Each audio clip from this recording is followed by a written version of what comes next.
샬롬, 잘살롬. 오늘부터 한 1회당 1시간 정도 분량으로 10번 정도에 나눠서 하나님 나라에 대한 말씀을 나눠보고자 합니다. 하나님 나라에 관한 공부는 꼭 필요합니다. 이것은 제가 어디를 가나 중국의 신학교 예전에 강의 갈 때도 꼭 이걸 제일 먼저 했고요. 저랑 이 공부를 하신 분들도 많이 있지만 또 하신 분들은 복습한다는 생각으로도 하시고 또 저는 이렇게 하면서 매번 조금씩 달라요. 그렇기 때문에 이 하나님 나라에 관한 공부를 좀 꼭 했으면 좋겠습니다.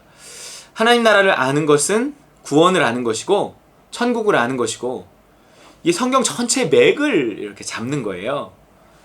성경 전체가 그 하나님의 나라로 이렇게 맥이 잡히거든요. 이 에덴 동산이 하나님이 다스리던 하나님의 나라였는데 그 하나님의 나라가 인간의 죄로 말미암아 깨졌잖아요.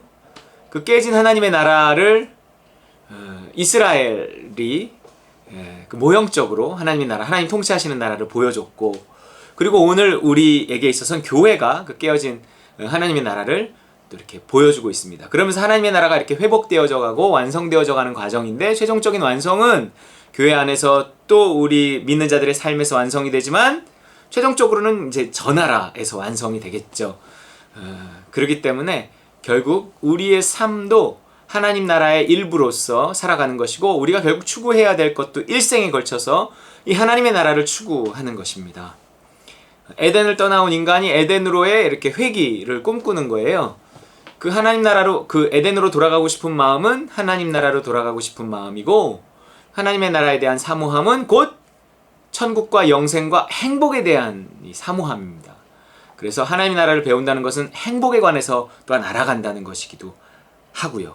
성경의 맥을 잡는 것이기도 하고, 하여튼 중요합니다. 여러분 꼭 이 하나님 나라에 관해서 우리가 알고 성경을 알아가시기 바랍니다.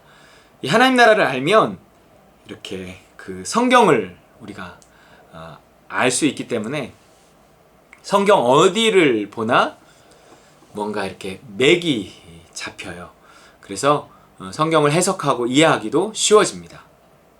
그래서 하나님의 나라에 관한 말씀을 처음부터 끝까지 쭉 이제 이해해 가는 것이 꼭 필요하고요. 그리고 나서 또 성경을 보면 훨씬 더 성경이 쉽게 이렇게 다가올 수 있습니다. 물론 또 성경 속에서 우리가 하나님을 알아가는 것은, 성경을 깨달아가는 것은 하나님의 은혜예요. 가장 중요한 것은, 성경을 배우는 데 있어서 가장 중요한 것은 내가 하나님 나라에 속해 있는 거예요. 그리스도 안에 있다 그러거든요. 내 상태가 하나님 나라에 속해 있으면 하나님을 알게 돼요. 이 그리스도 안에 있으면 그리스도를 알게 돼요. 그래서 이 모세가 수건을 이렇게 회막에서 하나님을 보고 나오니까 얼굴에서 광채가 나니까 사람들이 좀 얼굴 좀 가려주십시오, 부담스럽습니다 막 이러니까 수건으로 얼굴을 가렸어요. 미라처럼. 그 빛이 너무 사람들이 두렵다 그러니까. 그런 것처럼 오늘날 성경을 볼 때 그 수건이 그 얼굴을 가린 것처럼 성경을 보고 있는 사람들이 있다 이러는 거예요. 깨달아지지 못하잖아요. 뭐 수건으로 얼굴을 가리고 있는데 제대로 보이겠어요? 또 수건으로 얼굴을 가리고 있는 사람을 우리가 볼 때 저 사람이 누굴까? 뭐 마스크만 써도 헷갈린데 수건으로 다 가려봐요. 누군지 어떻게 알아요? 그런 것처럼 우리가 성경을 볼 때 그렇게 답답하게 보고 있다는 거예요. 깨닫지도 못하고. 그런데 그 수건이 벗겨지는데 어떻게 하면 그 수건이 벗겨져서 얼굴과 얼굴을 맞대어 보는 것처럼 성경을 그렇게 볼 수 있는가? 그렇게 깨달을 수 있는가? 그리스도 안에서 벗겨지리라 그랬어요. 여러분 그리스도 안에 있으면 얼굴에 수건이 이렇게 벗겨지고, 마스크 이렇게 딱 벗은 것처럼 난 누군가 했네. 나는 언니인 줄 알았어, 언니. 그랬더니 알겠어요. 뭐 이러는 거 있잖아요. 그런 것처럼 우리가 그리스도 안에서 있으면 그 수건이 이렇게 벗겨진 것처럼 선명하게 우리가 깨달아 알 수 있어요. 근데 그리스도 안에 있다는 것이요, 하나님 나라 안에 있다는 거예요. 그러니까 뭐 하나님 나라를 알아야 하나님 나라 안에 있고 그리스도 안에 있고 성경을 더 잘 깨닫게 되죠. 하나님 나라 안에 있으면 그렇지 않아도 성경을 깨닫게 되는데, 하나님 나라에 대해서 알고 하나님 나라 안에 있으면 성경이 더 잘 깨달아진단 말이에요. 그러니까 여러분, 성경을 알기 위해서라도 하나님 나라를 알아야 되고, 또 우리가 더 행복한 삶을 살기 위해서라도 하나님 나라에 대해서 알아야 되고, 그리스도 안에서 참 자유가 뭔지 알고 누리기 위해서도 하여튼 하나님 나라 알아야 돼요. 어쨌든 알아야 된다는 거예요. 이거 여러분 알아야 돼요. 배워야 됩니다. 그래서 이제부터 한 10시간에 걸쳐서 이 하나님 나라에 관한 성경 공부를 하려고 하는데요. 일주일에 한 번씩 정도씩 이렇게 업데이트를 하려고 하고요. 여러분, 사모하는 마음으로, 길잖아요, 1시간. 그렇지만 하나님 허락하신 시간임을 믿고, 이렇게 자기 전에라도 틀어놓고 이렇게 1시간 듣고 주무시든지, 뭐 운전이 길면 운전 중에라도 좀 틀어놓고 이렇게 들으시든지 그랬으면 좋겠습니다. 이 하나님 나라에 대한 성경 공부 교재가 있으시면 이 교재를 보시면 되고요. 없으시면 성경을 보시면 되겠습니다. 제가 자막을 따로 넣으려고 하지 않아요. 그렇기 때문에 여러분 성경을 보시면서 함께 공부해 주시면 좋겠습니다. 첫 번째, 하나님의 나라는 성경 전체의 맥이다, 이렇게 했어요. 여러분, 영생이라는 단어를 아시죠? 영생이 뭘까요? 뒤에 나오지만 영생은 그냥 영원히 사는 것이 영생이 아닙니다. 영생은 질적인 개념을 포함해요. 뭐 지옥에서도 영원히 사는데요. 뭐 인간은 불멸하잖아요. 영혼이 불멸한단 말이에요. 그 불멸하는 영혼이 부활한 육체와 합쳐져서 천국도 가고 지옥도 가고, 그런데 거기서 둘 다 영원히 살아요. 근데 지옥에서 영원히 사는 것을 영생이라고 하지는 않는다는 말이에요. 그렇기 때문에 영원히 산다고 영생이 아니에요. 영생은 질적인 개념을 포함합니다. 어디서 살아야 영생인가? 천국에서 살아야 영생이에요. 그래서 영생이라는 것은 천국에 들어간다, 영생을 얻는다는 것은 천국에 들어간다는 것과 같은 개념이에요. 그리고 하나님의 나라를 누린다는 것과 같은 개념이에요. 또 이것은 다른 말로 구원을 얻는다는 것과 같은 개념이에요. 이 네 단어가 서로 통용할 수 있는, 통용해서 쓸 수 있는 같은 말이라고 생각하면 된다는 거예요. 아니, 그것을 어떻게, 성경적인 근거가 어디 있는가 하는 마태복음 19장 16절에서 25절이에요. 성경을 찾아보시겠습니다. 마태복음 19장 16절에서 25절. 성경이 있으신, 성경을 가지고 성경 공부를 하시고 찾아보시기 바랍니다. 읽어보겠습니다. 쭉 읽지 않고요, 한 절 한 절씩 읽을게요. 16절 시작. 어떤 사람이 주께 와서 이르되 선생님이여, 내가 무슨 선한 일을 하여야 영생을 얻으리까? 복음서에 보면 부자였고 청년이었고 관원이었다고 하는 엄친아가 예수님께 찾아와서 물어봅니다. 무슨 선한 일을 해야 영생을 얻겠습니까? 그랬어요. 영생에 관해서 질문했어요. 예수님이 네가 해야 할, 영생을 얻기 위해 네가 해야 할 선한 일을 알려주지, 그러면서 뭐 살인하지 말라, 간음하지 말라, 도둑질하지 말라, 이런 10계명을 이야기하니까 저 이거 다 지켰는데요? 청년이 이야기하니까, 그래, 그렇다면 네가 온전하고자 할진대 네 소유를 다 팔아서 가난한 자들에게 주라. 그리하면 하늘에서 보화가 너에게 있으리라. 그리고 와서 나를 따르라. 그랬더니 22절 읽어보겠습니다. 시작. 그 청년이 재물이 많음으로 이 말씀을 듣고 근심하며 가니라. 그랬어요. 이 엄친아는 신앙이 좋은 사람이었어요. 나름 이런 것에 관심이 있었잖아요. 꼭 교만한 사람이라고 볼 수 없어요. 하나님이 그를 사랑하사, 이런 말씀이 다른 본문에 나오거든요.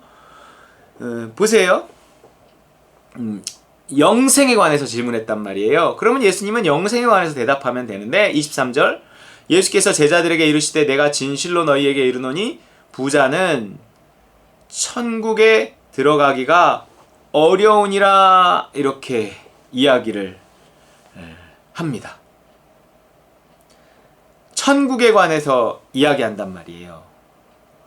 영생을 물어봤는데 천국에 관해서 이야기해요. 영생에 들어가기가 어려우니라 이러면 되는데 천국에 들어가기가 어려우니라 이런단 말이에요. 즉 영생과 천국을 서로 바꿔 쓰고 있어요, 예수님이.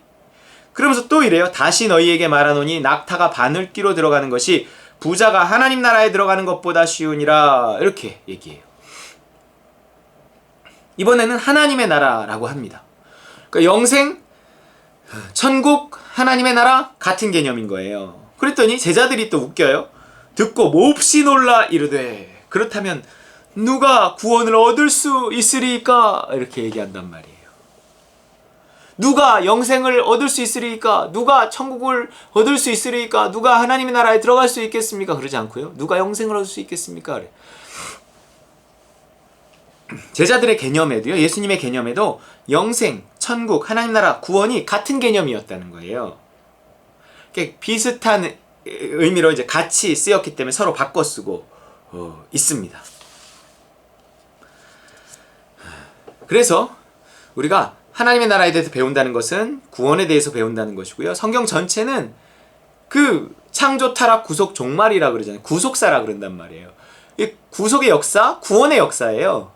그렇기 때문에 구원에 대해서 성경은 말하고 있는 것이고, 에덴 동산에서 인간이 범죄함으로 타락해서 에덴 동산에 쫓겨나고 구원이 필요한 인간이 돼서 그 인간을 구원하는 이야기가 신구약 전체의 이야기고, 마지막 그 인간들을 영원한 천국으로 인도해서 구원해 내시는 것이 마지막 이야기고 그래요. 그래서 창조, 타락, 구속, 종말이라는 창세기부터 요한계시록까지 성경의 모든 이야기들은 구원에 관한 이야기예요. 인간의 구원에 관한 이야기예요. 그렇기 때문에 이것은 천국에 관한 이야기고 하나님 나라에 관한 이야기고 영생에 관한 이야기라는 겁니다. 이거 성경 전체의 맥이에요, 맥.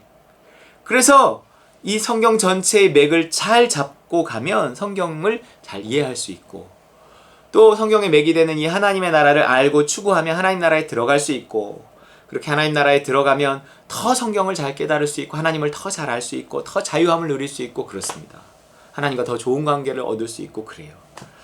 여러분 꼭꼭 이 10시간 잘 듣고 우리가 하나님에 대해서 더 잘 알아갔으면 좋겠습니다. 자, 하나님 나라에 관한 말씀이에요. 두 번째, 그 나라를 알고 추구해야만 그 나라에 들어갈 수 있다 그랬어요. 그러면 하나님 나라에 어떻게 들어갈까요? 그러면 내가 이 하나님 나라를 알고요 들어가야죠. 하나님 나라는 어떻게 들어갈 수 있을까요? 알기만 하면 들어가나요? 아니죠. 알기만 한다고 들어갈 수는 없어요. 추구해야 들어가요. 사모해요. 이게요, 하나님의 나라를 추구하고 사모하고 구하는 자의 것이에요. 되게 좋죠. 만약에 이것이요, 하나님 나라에 들어가기 위해서는 최소 10억은 있어야 된다. 이러면 그 누가 얼마나 들어가겠어요? 아니면 뭐 1000억은 있어야 된다. 그러면 몇 사람이나 들어가겠어요? 아니면 뭐 이 하나님 나라에 들어가기 위해서는 뭐 이슬람처럼 어디 뭐 저기 뭐 이스라엘 성지 순례를 뭐 꼭 갔다 와야 된다. 이러면 이것도 아주 좀 곤란해지고요. 뭐 어떤 한 사람, 물에 빠져 죽어가는 한 사람의 생명을 구할 정도의 의를 행해야 된다. 뭐 이것도 되게 어려워지고요. 뭔가 내가 어떻게 영생을 얻고 구원을 얻고 물어봤잖아요. 어떻게 영생을 얻으리까? 어떻게 천국에 들어가겠습니까? 어떻게 하나님 나라에 들어가겠습니까? 누가 구원을 얻겠습니까? 그 출발은 뭐냐면 사모함이에요. 사모함. 그것을 추구하는 사람의 것이란 말이에요. 일생 동안 그 하나님의 나라를 추구하면서 살아야 돼요. 그 하나님의 나라를 구하면서 살아야 돼요. 그 사람의 것이란 말이에요. 한 번 구하고 끝나는 것이 아니라 그 하나님의 나라를 지속적으로 구하면서 살아. 우리의 일생 하나님 나라에 초점을 맞춰서 살아야 된단 말이에요. 여러분이 빗소리 들리시나요? 비가 옵니다. 여러분 하나님 나라를 추구하면서 살아야 돼. 근데 하나님 나라를 추구하려면 하나님 나라가 뭔지 알아야지. 그게 왜 좋은 건데요? 내가 왜 추구해야 될 건데요? 이거를 알아야 돼요. 알아야 돼요. 그래야 그 하나님의 나라에 대해서 알아야 하나님 나라가 그렇게 좋은 건가요? 라는 믿음이 들어오면 그 나라를 추구하게 되죠. 그래서 그 나라에 들어가는 그 출발이 뭐냐면 사모함이에요. 그래서 어마어마하게 중요한 말씀 하나가 있잖아요. 예수님 말씀 마태복음 6장 33절. 그런즉 너희는 먼저 그의 나라와 그의 의를 구하라. 그리하면 이 모든 것을 너희에게 더하시리라. 그랬어요. 여러분, 먼저 구해야 될 게 있어요. 먼저 하나님의 나라와 의를 구하고 이 모든 것은 나중에 구하라. 이 뜻이 아니에요. 거의 유일하게 그것만을 구하면 된다는 거예요. 내가 하나님의 나라 그것을 알고 그 하나님의 나라가 그렇게 중요한 거였어? 그리고 그 하나님의 나라를 내가 추구하고 그 하나님 나라에 초점을 맞추고, 그런데 하나님 나라에 들어가는 법이 예수 그리스도에 의해서 하나님의 나라에 들어가니까, 예수 그리스도를 믿음으로 들어가니까 내가 또 예수 그리스도에 초점을 맞추는 것이 또 하나님 나라에 초점을 맞추는 거란 말이에요. 그러니까 예수를 깊이 생각하고 예수님의 초점을 맞추고 예수님을 사모하고 그 예수님을 통해서 그 오늘 하나님 나라에 들어가기를 이렇게 애를 써야 돼요. 애를 써야 돼요. 그걸 위해서 기도해야 돼요. 기도해야 돼요. 예수 그리스도의 십자가를 붙잡고 성령을 구하며 내가 오늘 하나님 나라에 들어가기에 사모해야 돼요. 그렇게 해서 들어간 하나님의 나라, 그것이 우리의 삶의 모든 문제들을 해결하고 내가 원하는 그 행복한 삶, 그 안식을 누리는 삶을 살게 한다는 겁니다. 너희는 먼저 그의 나라와 그의 의를 구하라. 그리하면 이 모든 것을 너희에게 더하시리라. 여러분, 이러한 삶, 그냥 이렇게 풀려지는 삶, 형통한 삶, 뭔가 이렇게 되어지는 삶, 이런 걸 말하는 거예요. 여러분, 이런 복된 삶을 살고 싶지 않나요? 이 안식 가운데 들어간 삶, 이거 살고 싶지 않나요? 하나님의 나라를 알아야 돼요. 그리고 하나님 나라를 추구해야 돼요. 그것을 구해야 돼요. 하나님 나라에 초점을 맞춰야 돼요. 하나님, 내가 오늘 하나님 나라에 들어가고 싶습니다. 내가 오늘 하나님 나라에서의 하루를 살아가고 싶습니다. 하나님, 나에게 하나님 나라를 허락하여 주옵소서. 하나님, 천국을 허락하옵소서. 내가 오늘 구원을 누리며 살게 하옵소서. 영생을 얻게 하옵소서. 같은 말이에요.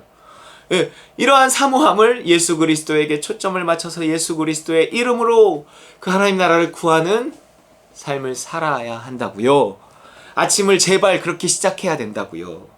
그래서 시작된 하나님의 나라, 그 하나님 나라에 시작된 하루, 그 하나님 나라를 누리며 살아가는 삶, 그것이 먼저 그의 나라와 그의 의를 구하는 삶입니다. 여러분, 어떻게 생각하시나요? 핵심 중에 핵심이에요. 여러분, 이 하나님의 나라가 얼마나 중요한지 예수님이 증언해요. 예수님이. 제자들도 증언해요. 제자들도. 예수님이요, 심지어 이렇게 말씀하셨어요. 누가복음 4장 43절. 누가복음 4장 43절.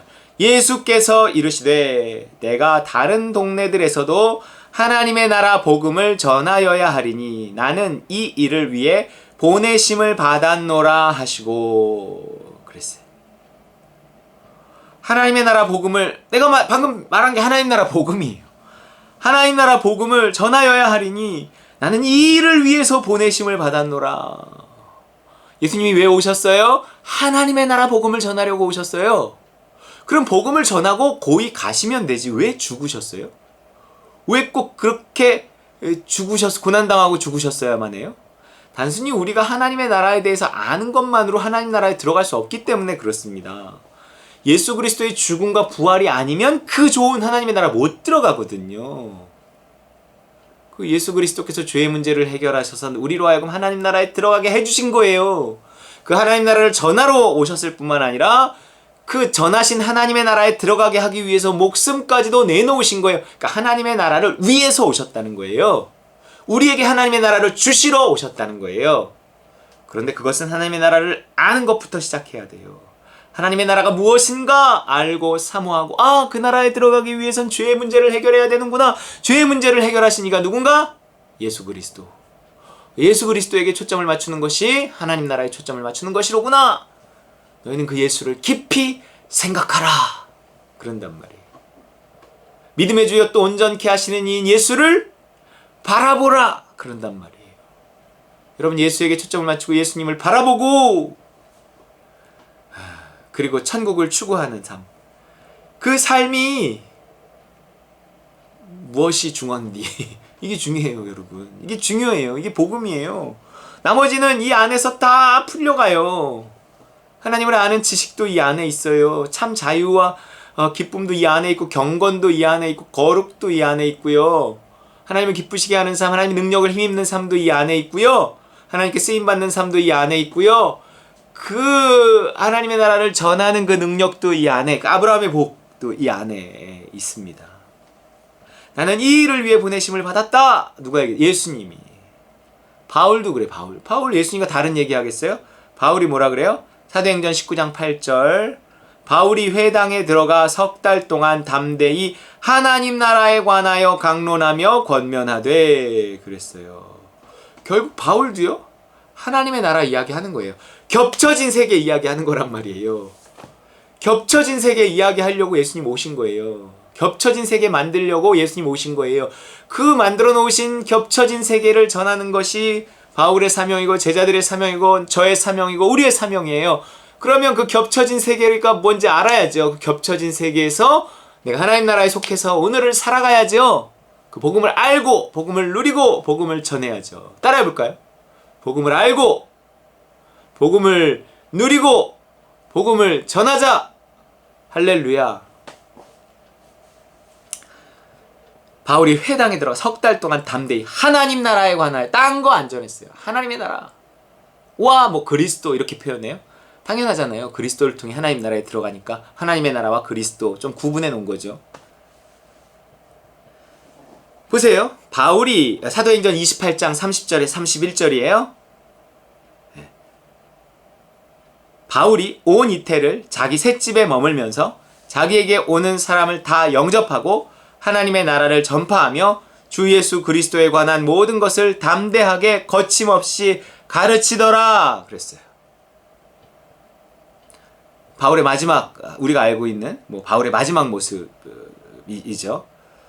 바울이 온 이태를 자기 셋집에 머물면서 자기에게 오는 사람을 다 영접하고 하나님의 나라를 전파하며 주 예수 그리스도에 관한 모든 것을 담대하게 거침없이 하나님의 나라와 예수 그리스도. 바울이 로마로 가서 로마에서 자기 셋집에 유하면서 이태 동안을 자기에게 오는 사람을 영접하면서 뭘 가르쳤어요? 하나님의 나라를 전파했어요. 예수 그리스도, 그 하나님의 나라에 들어가기 위한 방법인 예수 그리스도를 전파했단 말이에요. 다른 제자들은요, 빌립이라는 사람이 나와요. 빌립이 하나님 나라와 및 사도행전 8장 12절이에요. 빌립이 하나님 나라와 및 예수 그리스도의 이름에 관하여 전도함을 그들이 믿고 남녀가 다 세례를 받으니, 하나님 나라 복음을 듣고 또 예수 그리스도의 이름에 관하여 전도함을 그들이 믿고, 하나님의 나라와 예수 그리스도의 이름을 전하는 것이 전도입니다, 여러분. 그걸 믿고 남녀가 다 세례를 받으니 그랬어요.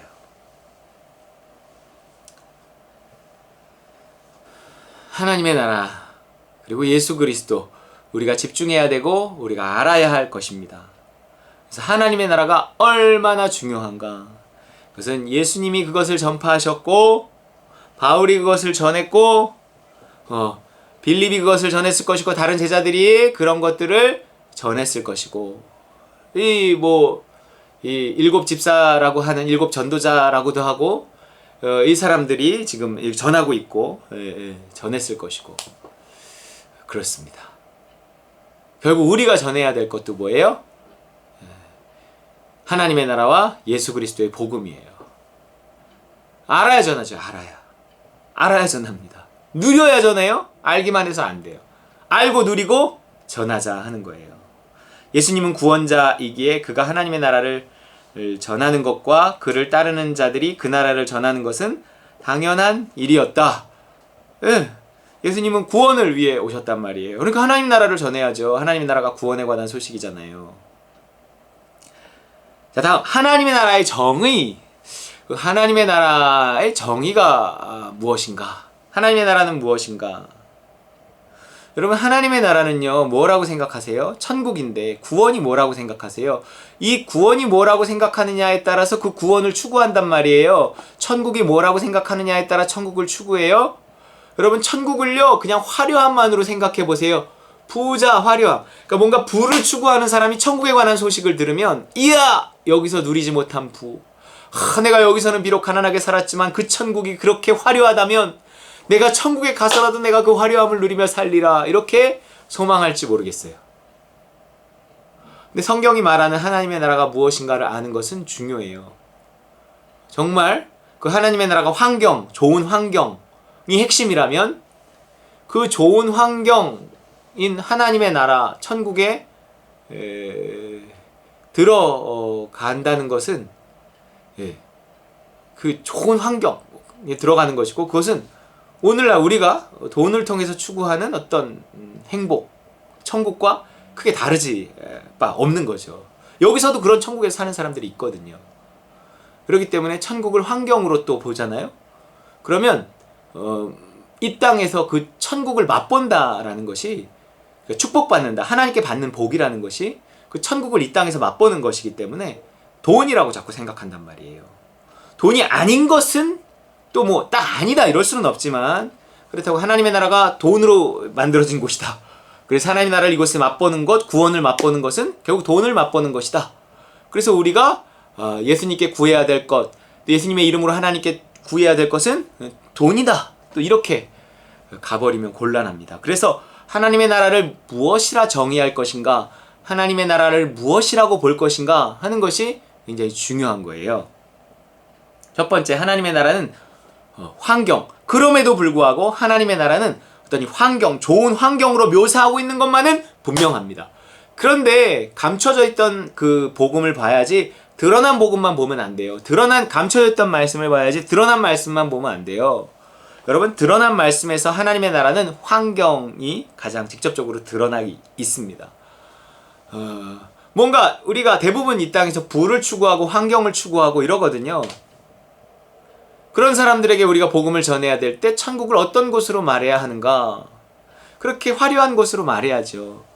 우리 아이들한테 천국을 말하는데, 천국은 말이야 하나님의 계셔서 좋은 곳이고 하나님의 사랑이 있어서 좋은 거야. 너 사랑이 좋은 건 줄 알지? 그러면 걔가 안다고 해도 그건 아는 게 아니잖아요. 사랑이 뭔 줄 알겠어요. 이렇게 하면 걔가 어떻게 그 하나님의 나라를 소망하겠어요. 그렇기 때문에 하나님의 나라에 대해서 가장 현실적인 눈높이로 그 하나님 나라를 설명할 필요도 있는 거예요. 보통 사람들에게 그 하나님의 나라를 설명할 때 가장 이해하기 쉬운 표현은 화려한 거, 왕궁이란 말이에요. 왕궁. 거긴 아주 화려한 왕궁과 같다. 우리 아이들에게 설명한다면 그곳은 롯데월드 같은 곳이야. 뭐 이렇게, 롯데리아도 좋네요. 롯데월드 같은 곳이야. 이렇게 이야기하거나, 뭐 에버랜드를 가봤으면, 에버랜드 안 가봤으면 에버랜드를 얘기하면 안 되죠. 아이가 에버랜드, 디즈니랜드에 가봤으면 너 디즈니랜드 가봤지? 네, 디즈니랜드, 와우, 좋아요. 천국이 거기보다 100배는 더 좋은 거야. 거기보다 탈 거, 놀 거 훨씬 더 많아. 진짜요? 뭐 이렇게 되잖아요. 그렇기 때문에 하나님은 또한 우리 인간의 수준을 아시기 때문에 그 하나님의 나라를 또 그렇게 먼저 묘사를 또 이렇게 해 놓습니다. 이 천국에 대한 묘사가 또 요한계시록을 통해서 우리가 볼 수 있는 직접적인 묘사를, 거기 분명히 천국을 환경으로 이야기해요. 그렇지 않겠어요? 하나님의 나라가 그렇게 뭐 환경적으로 나쁜 곳이다? 물론 아무래도 관계적이고 내면적인 것이 뭐 강하다고 할지라도 환경적인 것도 절대 무시할 수 없을 거란 말이에요. 그런 환경적인 하나님의 나라를 우리가 이 땅에서도 맛볼 수 있느냐라고 했을 때 그것은 그럴 수도 있다고 봐요. 그러나 우선적인 것이 내면적인 것, 관계적인 것이기 때문에 하나님의 나라는 오히려 거기에 초점을 맞춰야 되고, 이 땅에서 맛보는 하나님의 나라도 그 하나님과의 어떤 깊은 교제와 관계 속에서 오는 그 사랑이 주는 진정한 행복이다. 이거를 먼저 이제 우리가 더 초점을 맞출 필요는 있습니다. 그러나 어쨌든 환경도 무시할 수 없고요. 또 이 땅에서는요, 우리가 기도의 응답이라고 하는 것을 구체적이고 실제적으로 받아야 사람이 하나님을 체험해요. 그것을 하나님의 사랑으로 느낍니다. 어떤 성령을 통해서 우리 내면에, 환경은 그대로 두고 내면에 그 환경을 이길 수 있는 어떤 이 힘을 주는 것은 이렇게 좀 이렇게 경험하기도 쉽지 않지만 그게 좀 덜 느껴져요. 그것이 더 크게 느껴지는 사람으로 이제 자라나는 거죠. 모두에게 그런 걸 요구할 수 없단 말이에요. 그렇기 때문에 구원을 하나님은 실질적이고 아주 실제적으로 묘사하기도 하고 경험시켜요. 우리 삶에 하나님의 나라를 기도의 응답이라는 것으로. 그래서 우리 삶의 구체적인 문제들이 해결되고 실질적인 필요가 채워지고 돈이 떨어지고 막 그 천국의 길바닥에 깔린 그 보도블록 하나, 그 정금이잖아요. 그러니까 우리 앞에 이렇게 뚝 떨어지고 뭐 이런 것들을 사람들은 중요하게 여기기 때문에, 사람들이 아니고 우리들은 중요하게 여기기 때문에 하나님 또 그것을 통해서 그분의 사랑을 또 나타내시기를 그렇게 인색해 하지는 않으시는 것 같아요. 그럼에도 그러한 시절이 있어요. 지금은 또 꼭 그런 시절이 아니에요. 우리 한국의 초대교회 때, 초기 교회 때는 그러한 하나님 막 병을 치료하시고 막 금덩이 막 내려주시고 이런 7, 80년대 경제적인 부흥과 아울러서 교회 부흥이 올 때, 교회에 많은 역사가 일어날 때 이 환경적인 하나님의 나라를 많이 경험했단 말이에요. 오늘도 그 경험이 필요하지만, 근데 오늘의 초점은 좀 달라. 내가 니들한테 그런 거 다 줘봤지. 근데 니들은 믿음이 거기에서 멈췄지. 그래 안 그래? 지금 이러고 계시단 말이에요. 보겠습니다. 요한계시록 21장 10절에서 27절. 이건 현대인의 성경으로 좀 읽으려고 그래요. 한번 들어보세요. 10절, 요한계시록 21장 10절. 그리고 그 천사는 성령에 사로잡힌 나를 데리고 높은 산으로 올라가 거룩한 성 예루살렘이 하나님에게서부터 하늘에서 내려오는 것을 보여주었습니다. 거룩한 성 예루살렘, 천국을 이렇게 표현했어요. 하나님에게로부터 하늘에서 이렇게 내려왔다고 해요. 그 성은 하나님의 영광의 광채로 둘러싸여 그 빛이 귀한 보석과 같았고 수정처럼 맑은 벽옥과도 같았습니다. 그 성에는 크고 높은 성벽과 12문이 있었으며 그 문에는 12천사가 있고 이스라엘 12지파의 이름이 쓰여 있었는데 그 문은 동서남북에 각각 3개씩 있었습니다. 또 성벽에는 12개의 주춧돌이 있고 그 위에 어린 양의 12사도의 이름이 쓰여 있었습니다. 내게 말하던 천사는 그 성과 성문과 성벽을 재려고 금잣대를 가지고 있었습니다. 그 성은 네모가 반듯한 정사각형이었습니다. 천사가 잣대로 성을 재어보니 길이와 폭과 높이가 다 같이 약 2200km였습니다. 그리고 성벽 두께를 재어보니 약 65m였는데 이것은 천사의 측량이지만 사람의 측량 기준에 의한 것입니다. 성벽은 전체가 벽옥으로 만들어져 있었고 성은 맑은 유리 같은 순금으로 되어 있었습니다. 보세요. 이 구체적인 어떤 이렇게 장소로서의 천국을 표현하고 있습니다. 여러분, 천국은 내면적인 것이 장소적인 것이 아니다 이렇게 말을 하면 2단, 3단 그것은 갖다가 버려야 될 가르침이에요. 현재적인 하나님의 나라, 미래적인 하나님의 나라 뭐 이러거든요.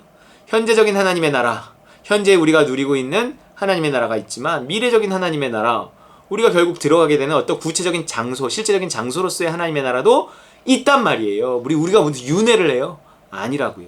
있어요. 자, 보세요. 좋은 곳이어야 되잖아요. 성벽은 전체가 벽옥으로 만들어져 있었고 성은 맑은 유리 같은 순금으로 되어 있었습니다. 성이 순금으로, 좀 이따 바닥도 순금이에요. 그리고 성벽의 주춧돌은 모두 보석으로 꾸며져 있었습니다. 그 첫째 주춧돌은 벽옥으로, 둘째는 청옥, 셋째는 옥수, 넷째는 비치옥, 다섯째는 호마노, 여섯째는 홍옥수, 일곱째는 감남석, 여덟째는 녹주석, 아홉째는 황옥, 열째는 녹옥수, 11째는 히아신드, 12째는 자수정으로 꾸며져 있었습니다. 또 12개의 성문은 각각 하나의 거대한 진주로 되어 있었으며 성의 거리는 맑은 유리 같은 순금으로 되어 있었습니다. 길바닥이 순금이래요. 성도 길바닥도 다 순금, 정금 이렇습니다. 얼마나 많은 화려한 보석들로 꾸며져 있는지 모르겠어요. 너무 화려한 거 아니에요? 너무 사치하는 거 아니에요? 여러분, 우리가 갈 곳은 결국 이렇게 화려하고 좋은 곳이에요. 아, 그러면 이 땅에서 하나님의 나라를 맛본다는 것이 그 보석을 맛본다는 거 아니겠어요? 그럴 수도 있어요. 천국의 부를 맛보게 하는 사람도 있어요. 은사로서 또 부를 가져야만 하는 사람이 있어요. 교회가 성도들의 어떤 이렇게 헌금이 아니고서는 유지될 수 없잖아요. 그러니까 하나님은 교회를 살리고 복음을 전하기 위해서라도 그렇게 성도들에게 부를 주시는 경우가 있단 말이에요. 일용할 양식 이상의 부를.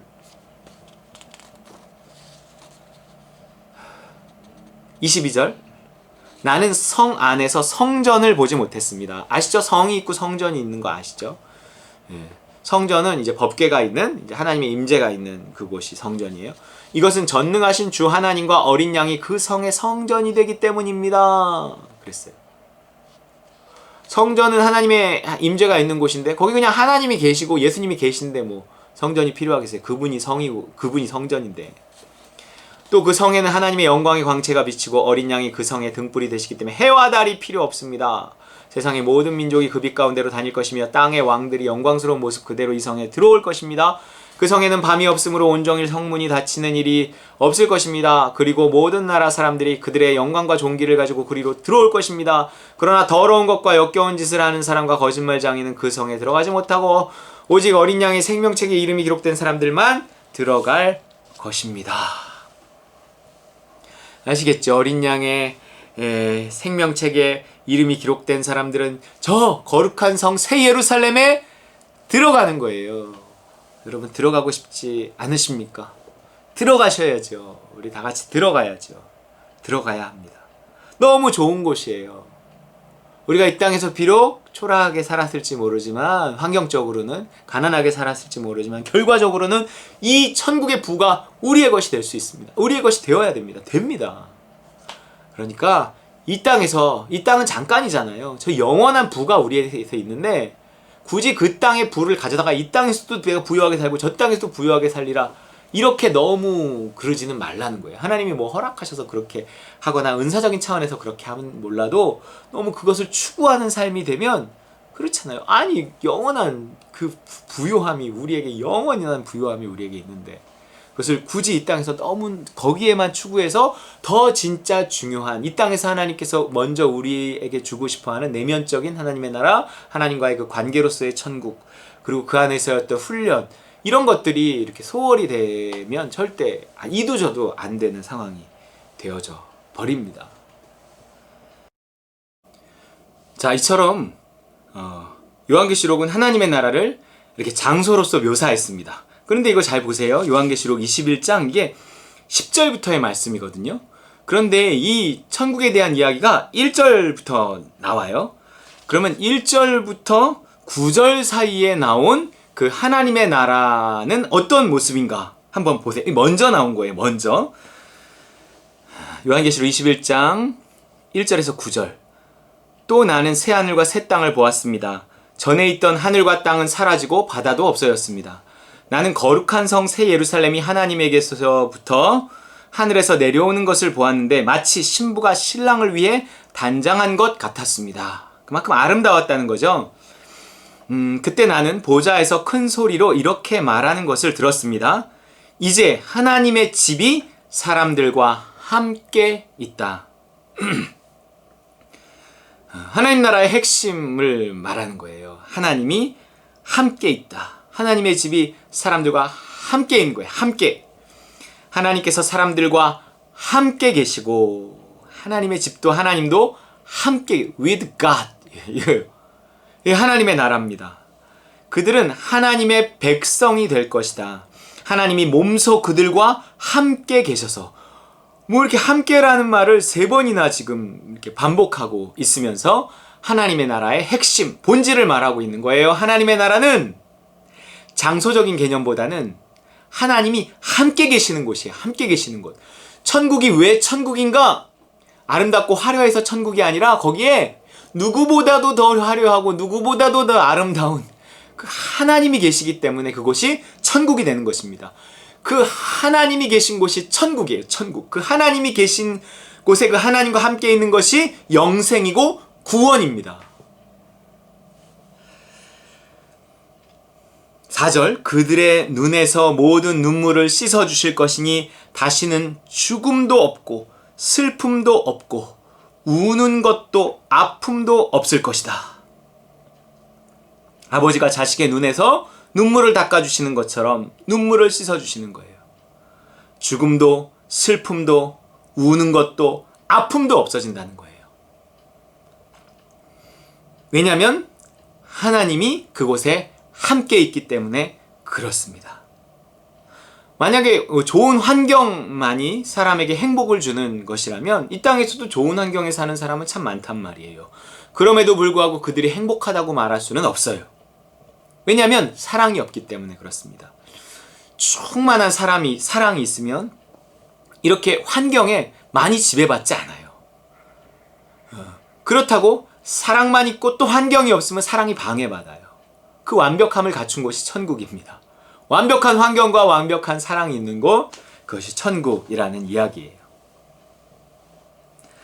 이것은 전에 있던 것들이 다 사라져버렸기 때문이다. 5절, 그때 보좌에 앉으신 분이 이제 내가 모든 것을 새롭게 한다 하시고 이어서 이 말은 진실하고 참되다. 너는 이것을 기록하여라 하고 말씀하셨습니다. 그분은 또 나에게 이렇게 말씀하셨습니다. 이제 다 마쳤다. 나는 처음과 마지막이며 시작과 끝이다. 알파와 오메가죠.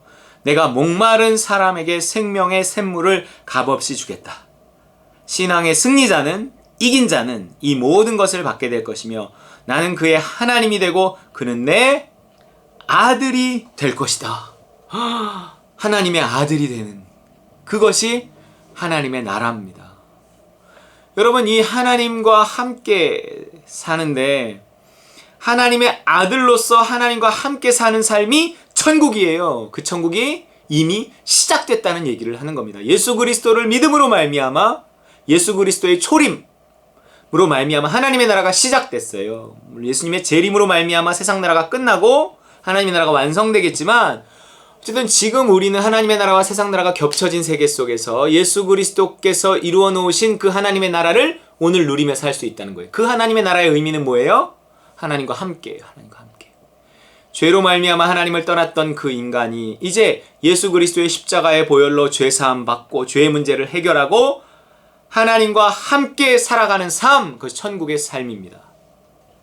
그를 위해서 우리가 하나님께로 가서 함께하는 것도 천국이지만 그 하나님이 우리에게 오셔서 함께하는 것도 천국이란 말이에요.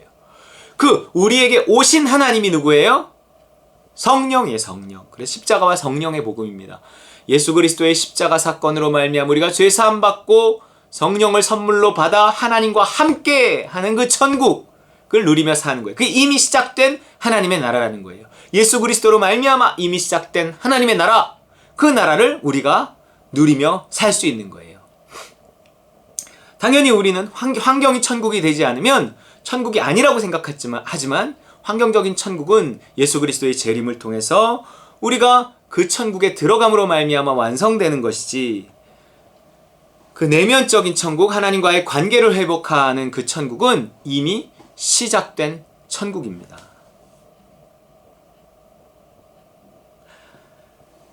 나는 그의 하나님이 되고 그는 내 아들이 될 것이다.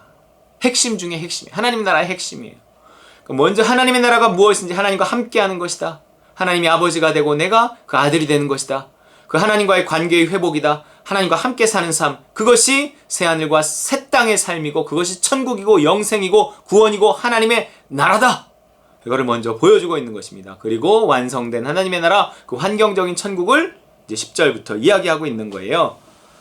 8절, 그러나 비겁한 사람과 불신자와 흉악한 사람과 살인자와 음란한 사람과 마술사와 우상 숭배자와 모든 거짓말쟁이들은 유황이 타는 불못에 던져질 것이다. 이것이 둘째 죽음이다. 첫째 죽음은 뭐예요? 육신의 죽음이에요. 둘째 죽음은 지옥에 가는 거예요. 마지막 7 재앙이 가득 담긴 7 대접을 든 7 천사 가운데 하나가 와서 나오너라, 내가 내게 어린 양의 아내들 신부를 보여주겠다 하고 말했습니다. 여러분, 우리는 죽지 않는 거예요. 죽지 않는 거예요. 이 둘째 사망을 통해서 영원한 지옥에 떨어지는 사람만 육신의 죽음을 죽음이라고 하고 사망이라고 하지, 이 둘째 사망이 없는 사람, 그 사람의 첫째 사망, 죽음이라는 것은 죽음으로 보지 않는다니까요. 우리가 이 땅에서부터 하나님과의 관계를 회복하고 죄사함을 받고 하나님과의 관계를 회복해서 하나님의 사랑을 받고 사는 삶, 하나님의 나라를 누리는 삶, 영생을 누리는 삶, 그것이 이미 시작된 사람은 하나님의 나라가 죽음을 통해서 이어지고 완성되는 것이지, 그 죽음이 우리가 말하듯이 그런 두려움의 대상, 문제가 되는 두려움의 대상인 그 죽음은 아니라는 거예요. 그렇기 때문에 죽음은 죽음이 될 수 없습니다. 죽음이 지옥에 가는 관문, 둘째 사망의 관문, 이것일 때 죽음이지, 죽음을 통해서 영원한 천국, 하나님과의 함께하는 그 천국에 들어가는 죽음은 죽음이 아니에요. 그렇기 때문에 죽음 이후에 대한 소망이 우리로 하여금 죽음에 대한 두려움을 없애주는 거예요. 그렇기 때문에 죽음 이후의 삶에 대한 확신이 얼마나 있느냐에 따라서 이 땅에서 죽음을 어떻게 맞이할 것인가가 정해지고 그 죽음이 내가 두려움의 대상이 되지 않으면 않을수록 삶은 훨씬 더 행복해지고 자유롭습니다. 자, 그럼 이렇게 말해볼게요. 하나님의 나라는 언제 시작되는가 하는 거예요. 여러분, 하나님의 나라는 언제 시작될까요? 하나님의 나라는 먼 미래의 일인가? 죽어서 갈 수 있는 나라인가? 행복은, 그러면 천국은 미래에만 있다면 행복도 미래에만 있는 것인가? 이 천국이 언제 시작되느냐, 천국이 무엇이냐를 생각하는 거, 믿음에 따라 현재 추구하는 복도 달라진단 말이에요. 하나님의 나라를 환경적인 것으로만 생각하면 이 땅에서 우리가 추구하고 누리는 예수 그리스도를 믿음으로 받는 복도 환경적인 것만을 추구하고 생각하게 되는 거예요. 그러나 그 하나님의 나라는 본질은 하나님과 함께함이고 죄사함 받은 자가 하나님과 누리는 화평이고 사랑이고 행복이다. 이것을 제대로 아는 사람은, 천국의 본질을 제대로 아는 사람은 이 땅에서 맛보는 천국도 그런 것을 추구할 거라는 거예요. 하나님의 나라는 먹는 것과 마시는 것이 아니요. 왠지 환경적인 이야기를 하는 것 같죠? 오직 성령 안에 있는 의와 평강과 희락이라. 우리가 이 땅에서 초점을 맞춰야 되는 하나님의 나라예요. 물론 먹는 것과 마시는 것으로서의 천국도 분명히 있고요. 이 땅에서 맛보여줄 수 있어요. 그것을 부정하면 안 됩니다. 하지만 이 땅에서 우리가 초점을 맞춰야 되고 우리가 누려야 되는 천국은 그렇게 하나님과의 관계 속에서 누리는 하나님의 사랑이 가져다주는 그 화평이 가져다주는 그 천국, 그 행복입니다. 그런데 이 천국이 언제 있을 것이냐에 따라 하는 그 믿음에 따라서 또한 우리가 이렇게 천국을 대하는 태도도, 행복을 대하는 태도도 달라져요. 천국이 환경적인 거라고만 생각하는 사람은 환경이 바뀌면 행복해질 거라고 생각하고 이 땅에서도 예수 믿고 환경이 바뀌어서 행복해질 거다 이렇게 생각을 하지만 그 행복은, 천국은 그 하나님과의 좋은 관계에 달려있다라고 생각하는 사람은 행복도, 이 땅에서 누리는 행복도 거기에서 달려있다고 생각하기 때문에 그렇게 추구하고 누리는 것입니다.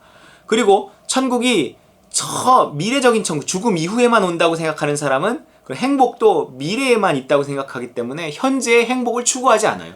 뭔가 현재에 누리는 행복을 상상하지도 않아요. 현재는 내가 알아서 행복해지든 말든 하는 거지.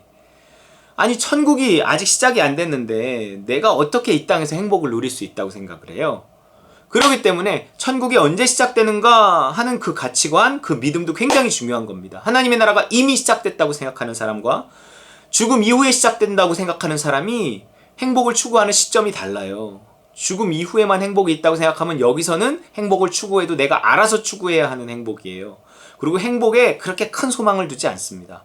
그러나 하나님의 나라가 이미 시작됐다고 생각하는 사람은 또 그것이 하나님과의 좋은 관계 속에서 이루어질 수 있다라고 생각하는 사람은 이 땅에서 내가 정말 더 적극적으로 순종하고 하나님께 매달리고 하나님을 의지하고 하나님과의 좋은 관계, 화평케 된 자로서 화평을 누리는 삶을 살 수 있어요. 행복을 누리고 안식을 누리고 천국을 이 땅에서부터 누리며 시작시킬 수 있다는 거예요. 그렇기 때문에 여러분, 하나님의 나라가 언제 시작되는가 하는 생각도 믿음도 굉장히 중요한 것입니다. 구원의 하나님의 나라를 생각할 때, 그 구원을 생각할 때 이미와 아직 사이에 있다 그래요.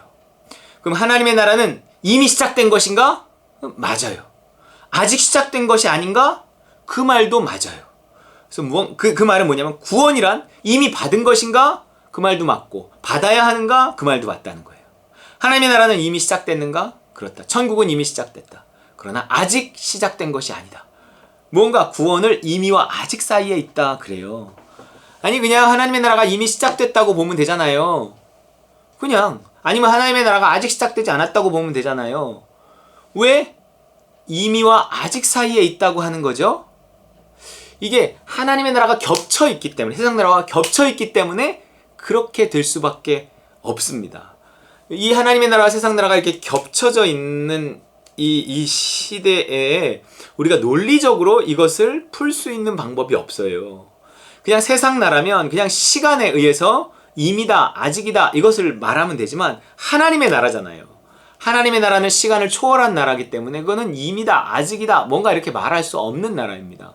그래서 뭔가 시간을 초월해 있는 하나님의 나라와 시간 속에 갇혀있는 세상 나라가 겹쳐져 있는 이 시대를 살면서 우리는 여전히 세상 나라의 땅을 발을 딛고 그리고 동시에 하나님 나라에 속해서 살기 때문에 우리는 이미와 아직이라는 뭔가 알듯 말듯한 시간 속에서 구원을 경험하고 천국을 누리고 그럴 수밖에 없는 거예요. 그렇기 때문에 그냥 이미 시작됐다. 그러면 세상 나라와 상관없이 세상 나라에 방해받지 않고 이미 시작된 하나님의 나라에서 행복을 누리다가 육체의 죽음과 함께 영원한 천국을 누리면 될 텐데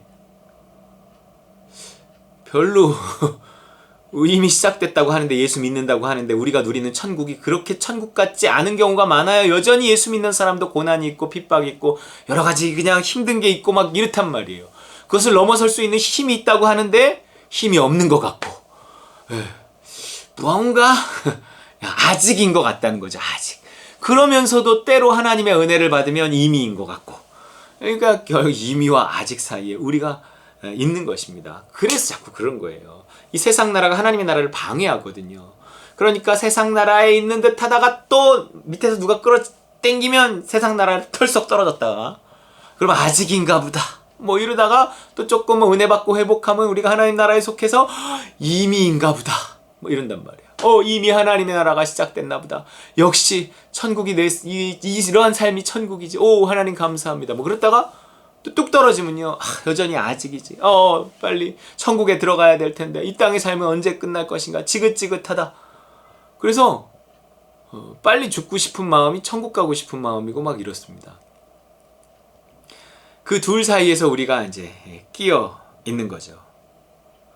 여러분, 이 구원, 이제 하나님의 나라를 말하는 것은 구원을 말하는 거니까 이제 구원이 이미와 아직이라고 하는데 보통 이 구원의 과정을 설명할 때 이렇게 설명을 해요.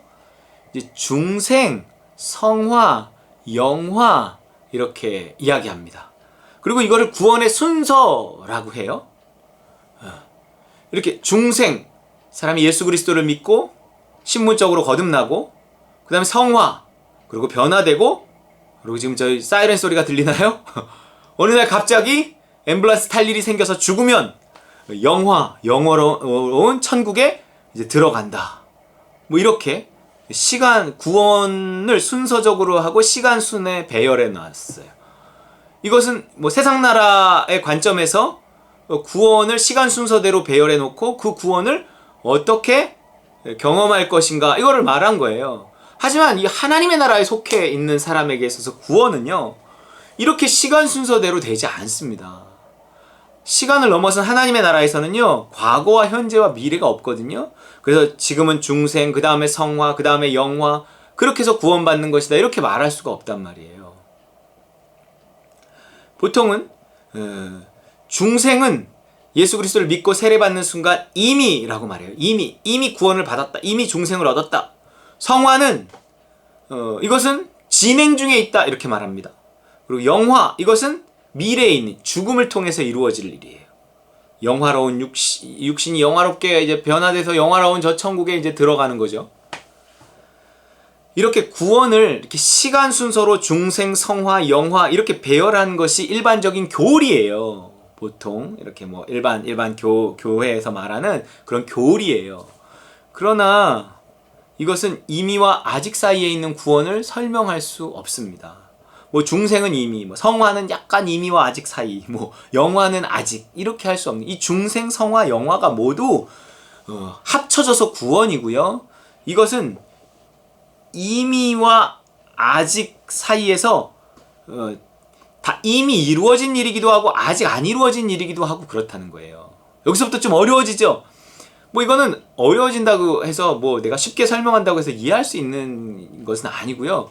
그냥 이미와 아직 하나님의 나라와 세상 나라가 겹쳐있는 세계 속에서 구원이라는 것은 이미의 차원도 있고 아직의 차원도 있는데 이미 구원받았다고 할 수도 있고 아직 구원받지 않았다고도 할 수 있는데 구원의 과정을 중생, 성화, 영화라고 하니 이것이 이미라고도 말할 수 있고 아직이라고도 말할 수 있겠다 뭐 이런 거예요. 그러니까 이미 뭐 교재가 있는 분은 그 표가 있죠. 네. 이미 중생도 이미 중생한 거예요. 그리고 이미 성화된 거예요. 이미 성화됐다니까요. 우리는 영화, 이미 우리는 영화롭게 변해 천국에 이미 들어가 있어요. 내가 하나님 나라에 속해 있다는 것은 시간을 넘어선 이 구원을 받았다는 거예요. 그런데 구원이 중생, 성화, 영화라는 요소가 있으니 이 구원의 요소들이 나에게서는 이미 이루어졌다는 거예요. 나는 하나님의 시간 속에서 이미 하나님 나라에 들어갔고 구원을 받았기 때문에 하나님 나라에 들어갔다는 것은 구원을 받았다는 거예요. 천국에 난 이미 들어갔다고요. 구원이 이미 완성됐다고요. 하나님의 시간 속에서. 그렇기 때문에 그 하나님의 시간 속에서 구원을 받았기 때문에 구원의 3요소라고 하는 중생, 성화, 영화가 이미 다 이루어진 거예요. 이미. 나는 이미 하나님의 자녀가 되었고 이미 성화되었고 이미 영화로운 천국에 들어갔어요. 그러니 내가 이 이미 이루어진 천국을 믿으면 믿을수록 나는 중생한 사람으로 하나님의 자녀의 권세를 누리고 성화된 사람으로서 죄를 이기며 영화된 사람으로서 천국의 기쁨을 누리고 어떤 죽음도 두려워하지 않음으로 말미암아 사망 권세를 이기신 예수 그리스도의 이름으로 나 또한 사망 권세를 이기고 두려움 없이 살아갈 수 있다는 거예요. 이미 중생, 성화, 영화가 이루어졌기 때문에. 그러니까 우리는 이미 이루어진 이 하나님 나라에 속해서 살아야 되고 이걸 추구해야 되고 오늘을 이 하나님 나라에서 살아가는 삶을 만들어야 돼요. 그래야 이미 이루어진 구원이 내가 오늘 누려진다는 거예요. 중생도 성화도 영화도 오늘 누려질 수 있어요. 그러나 내가 오늘 예수 그리스도에게 주목하지 않고 예수 그리스도의 이름으로 성령을 구하지 않고 예수 그리스도의 이름으로 귀신을 쫓아내지 않고 그렇게 비리비리하게 기도도 없이 말씀도 없이 세상 사람처럼 살다가 잘못된 선택을 하다가 죄책감에 시달리고 죄를 이기지 못하는 삶을 살잖아요. 그러면 여전히 사망 권세가 나를 지배해서 죽음에 대한 두려움을 가지고 모든 것들을 두려워하는 채로 이 중생도 성화도 영화도 다 아직인 삶을 사는 거예요. 중생. 내가 뭐 하나님의 자녀가 됐다고? 누리지도 못해요. 성화. 내가 무슨 하나님의 자녀답다고? 그러니까 안 돼요. 영화. 천국. 기쁨. 그딴 거 없어요. 구원이요. 이미와 아직 사이에 있기 때문에 내가 하나님 나라에 속한 하루를 살지 못하고 세상 나라에 속한 하루를 살잖아요. 상태가 약간 메롱이잖아요. 그러면 중생도 성화도 영화도 그 사람에게는 다 아직이란 말이에요. 아직. 그래서 위치적으로는 내가 이미 하나님 나라에 들어와 있지만 실제적으로는 아직 이미와 아직 사이에 있어요. 실제적으로는 오히려 아직에 더 가까워요. 그러니까 내가 이미 이루어진 그것을 내가 예수 그리스도를 믿고 구주로 영접하여서 구원을 받았잖아요. 이미 받은 구원, 이미 들어온 하나님의 나라 그 위치가 실제가 돼서 누리려면 그 위치가 실제가 되게 하는 십자가와 성령의 복음을 날마다 붙들고 죄와 싸우고 의를 행하며 따름이 있을 때 이 누림이 있다는 것입니다. 그래서 하나님의 나라는 이제 이미와 아직 사이에 있는 거다라는 생각을 가지고 나는 이미 구원받았지만 아직 구원받은 것이 아니다 라는 생각을 가지고 오늘 이미 이루어진 그 하나님의 나라, 이미 받은 구원 그것을 간절히 내 것으로 만들어서 누리면서 살아야 합니다. 자, 이제 하나님의 나라에 관한 이러한 말씀, 이 복음의 말씀을 10시간 동안 하려고 그래요. 이제 1시간이 이제 끝났어요. 우리 10주 동안 10번 하나님 나라에 관한 말씀을 나누면서 우리가 점점 더 행복해졌으면 좋겠어요. 점점 더 소망을 품고 하나님 나라를 추구하고 사모하는 사람이 돼서 내가 내 자녀를 키우는 데 있어서도 그들을 먹고 사는 일을 해결해 주는 것에 초점을 맞추니까 정말 힘들고 되지도 않고 4차 산업혁명 시대에 뭘 시켜야 될지도 모르고 자꾸 실패하고 이도저도 되지 않고 이런단 말이에요. 그러니까 나도 내 자녀도 일단 내가 경험해야 되거든요. 내가 하나님 나라에 초점을 맞추는 삶 속에서 환경을 넘어선 어떤 행복, 그 행복이 있을 때 하나님 환경 또한 열어주시는 뭐 그런 것들을 이렇게 보고 경험하면서 먼저 그의 나라와 그의 의를 구하면 이 모든 것을 더하여 주는 것을 내가 경험하면서 내가 그 믿음의 유산을 우리 자녀들에게 물려줘서 우리 자녀들을 바라볼 때도 정말 내 자녀가 신앙 중심으로 하나님 나라를 추구하는 삶을 살면 그에게 하나님의 나라가 임하면 그가 오늘 이미 받은 구원을 누리며 살 수 있다면 하나님이 그에게 가장 맞는 삶을 허락하실 것이며 그에게 가장 행복한 삶을 허락하실 것이다. 나에게 실제가 된 이 복음이 실제라면 실제가 될 수 있었다면 내 자녀들에게도 실제가 될 수 있을 것이다. 정말 그렇게 믿고 그렇게 누리고 그렇게 전해야 돼요. 지금은 그렇게 특히나 그렇게 살아야만 하고 살 수밖에 없는 시대입니다. 정말 믿음으로 여러분 이 우리의 삶을 승리하시는 하나님 나라 복음을 알고 누리고 전하는 우리 다른 건 누림 식구들 다 되시기를 주님의 이름으로 축원드립니다.